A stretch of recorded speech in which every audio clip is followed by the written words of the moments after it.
Tenth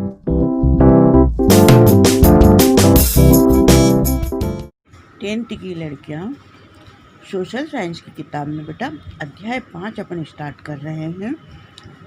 मानचित्र पठन एवं अंकन।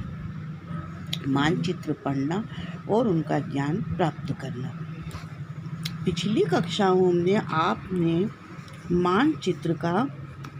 मानचित्र देखे होंगे बेटा, एवं मानचित्र का आशय, मानचित्र का अर्थ पढ़ना बेटा। अब मानचित्र का अर्थ एवं क्षेत्र के भौगोलिक अध्ययन में मानचित्र का महत्व है। मानचित्र कितने प्रकार के होते हैं बेटा? मानचित्र कई प्रकार के होते हैं। भौतिक मानचित्र, राजनीतिक मानचित्र, वितरण मानचित्र एवं विशेष उद्देश्यों की पूर्ति हेतु विकसित विशेष मानचित्रों का अध्ययन भी आप कर चुके हैं।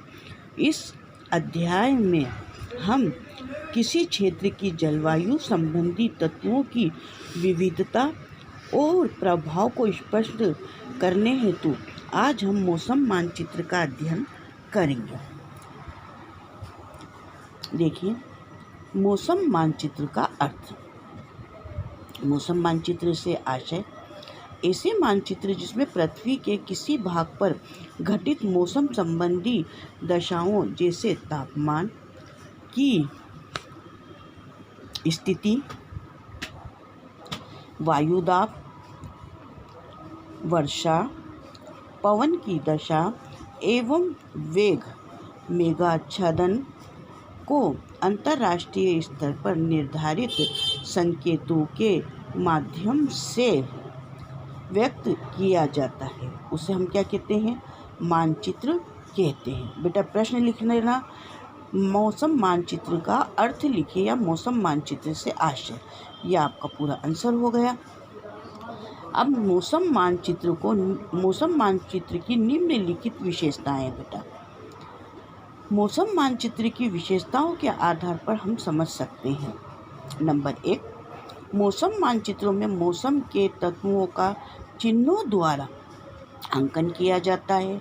चिन्हों द्वारा दर्शाया जाता है मौसम के बारे में। मौसम मानचित्र को तैयार करने हेतु वेधशालाओं, वायुयानों के पायलटों, गुब्बारों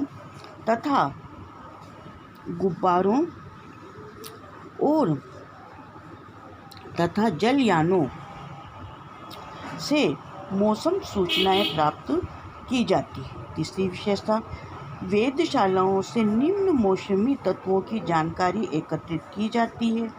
तापमान के बारे में जानकारी, वर्षा के बारे में जानकारी, वायु की रफ्तार की जानकारी, वायु की गति एवं दिशा, अपेक्षित आर्द्रता, ठंडी है कि गर्म है, सूर्य प्रकाश की अवधि, समुद्र की दशा, वर्तमान एवं पूर्व से प्रत्येक विकसित राष्ट्रों में मौसम मानचित्र का प्रकाशन किया जाता है।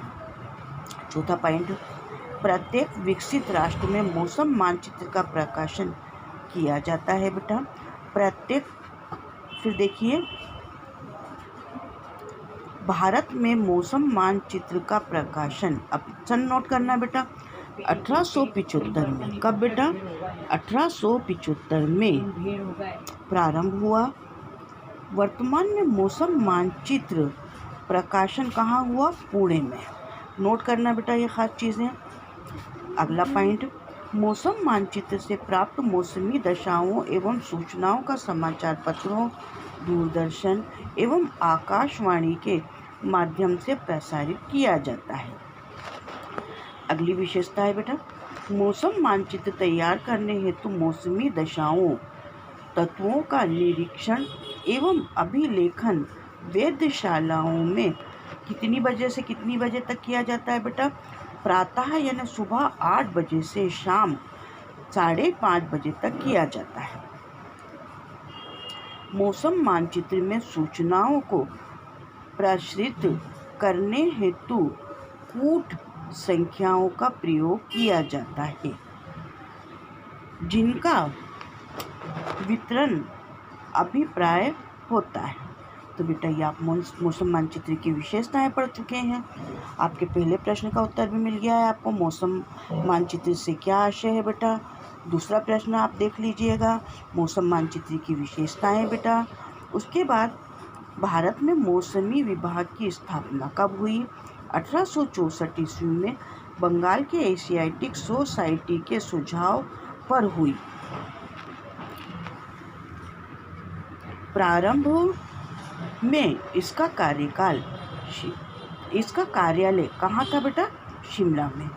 और दूसरे विश्व युद्ध के बाद इस विभाग का प्रधान कार्यालय तथा अनुसंधान दिल्ली में स्थापित किया गया। यह विभाग देश के विभिन्न भागों में दैनिक मौसम परिवर्तन का अध्ययन करके पहुंचाता है, पूर्व अनुमान की व्यवस्था करता है। भारत में मौसम विभाग को 5 क्षेत्रों में बांटा गया है। कितने क्षेत्रों में बेटा, 5। नंबर 1 बांटा गया है, प्रधान कार्यालय दिल्ली में है, नागपुर, बम्बई, चेन्नई तथा कलकत्ता अन्य इसके कार्यालय हैं। देश में 1142 वेधशालाएं हैं, 2500 वर्षा मापी तथा 22 भूकंप मापी केंद्र हैं। अगला प्रश्न देखिए बेटा, और आप ये मौसम मानचित्र अध्ययन की आवश्यकता एवं महत्व। मौसम मानचित्र की सहायता से मौसम का पूर्व अनुमान लगाया जाता है।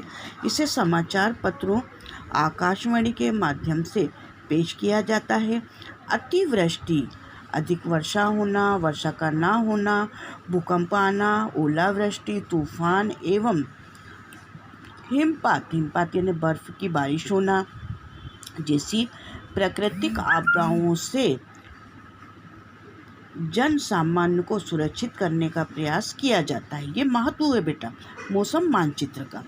मौसम मानचित्र से प्राप्त पूर्व अनुमानों संचालन, वायुयान की सुरक्षा, उड़ान, अकाल के दुष्प्रभाव एवं कृषि की सही देखभाल में भी मदद मिलती है।